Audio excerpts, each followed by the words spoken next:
For anyone that's been living under a rock as it pertains to the political leaning of the U.S. and particularly its current presidential primary on the Democratic Party side, you'll know that former Representative O'Rourke was able to get 6.1 million in the first day of his campaign. That was well publicized. People were bragging, "Oh my God, he topped everybody!" But one of the things that people who support other candidates who have been known to their credit, accept donations only from regular people or individual donors, wanted to know the number of people that donate to his campaign, especially since this is someone that in the days leading up to his announcement was polling at like what 5-6%. Nowhere near the people at the top, or even in the middle, like Warren and Harris, for example. So we now know that it was 1,200, or rather, I'm sorry, 128,000 donors. And now, why is this really reassuring? Why is this such a good thing? Because if you go over to the announcement for Sanders' campaign, you can see he got less money, but that he had more donors. It was 225,000 individual people with an average donation of $27. I like how the top comment below me is someone, like the second to highest comment is someone saying won't help. And I'm like, dude, most people who win elections tend to have the most money, and you're saying it won't. Like, you're in a capitalist oligarchy society, and you're saying money won't help a candidate win an election. That's why it's insane. Like, people just say the dumbest stuff on social media.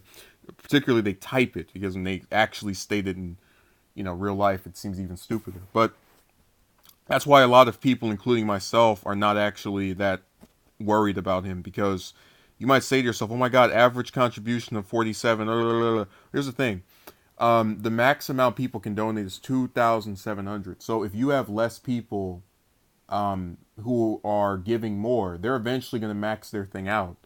So, and if you have more people who are giving less, but are active monthly donors, you can kind of see where it's kind of like the tortoise and the hare. Uh, and it was funny. It was really cool watching all of his supporters pretend that this is what shows his electability. Blah blah blah blah blah. But if he is not able to get those donors to come back, or at least in the same numbers, that adds fuel to the argument of Sanders supporters such as myself that this is someone who just is not as popular, much less as, dare I say, enthusiastic toward the American people as Bernie. Well, let's read a statement. "We were so fortunate to receive so much help in the first 24 hours of this campaign. Made in the first 24 hours, the reporters."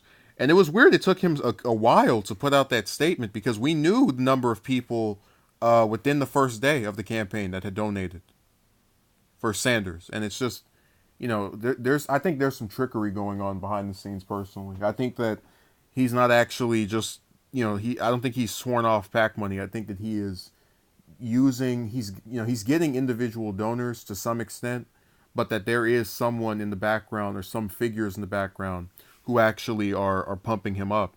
And I mean, in terms of financial interest, not any of that sexual stuff people often mistake me for talking about. I was going to talk about this article right here. Obama fundraiser tells friends he's leaning toward O'Rourke, but that should go along with what I'm saying, that this is not change. This is literally, we need to capitalize on Trump derangement syndrome. I look cute, referring to O'Rourke. He's not an ugly person at all. So you're going to be attracted to what I look like and think I'm someone that, because I'm clean cut and polished, automatically is going to attract people to vote for me. And then when I get in there after we've defeated Trump, which we know is your ultimate end goal, I can just sit around for 4 years and do much of nothing that actually is influential or otherwise changes the nagging, gaping issues in the U.S. And that's kind of why neoliberalism is what we oftentimes use to describe supporters of most Democrats. These are people who, especially when they run for office now, are able to capitalize off of two things: a hatred for Trump, right? Which, I'm not saying that that's entirely necessarily a bad thing, because there's a lot of stuff he's done I don't agree with, but they're able to use this, along with how they look, or some speech devoid of actual policy substance, to appeal to loads and loads of people. And it's quite scary because it means that this person is literally voting to get rid of something and then replace it with something that is just slightly not as bad as what the hell was there before. Have you heard anything about O'Rourke about, I don't know, ending the 7 wars we're in, addressing the fact that 30 million people don't have health insurance, that 27% of the veterans come back homeless, that 76% of Americans live paycheck to paycheck? Nothing. And he doesn't have to, because he's always going to get these horny and Trump derangement syndrome having pricks to back him, no matter what he does, just because he's not Trump.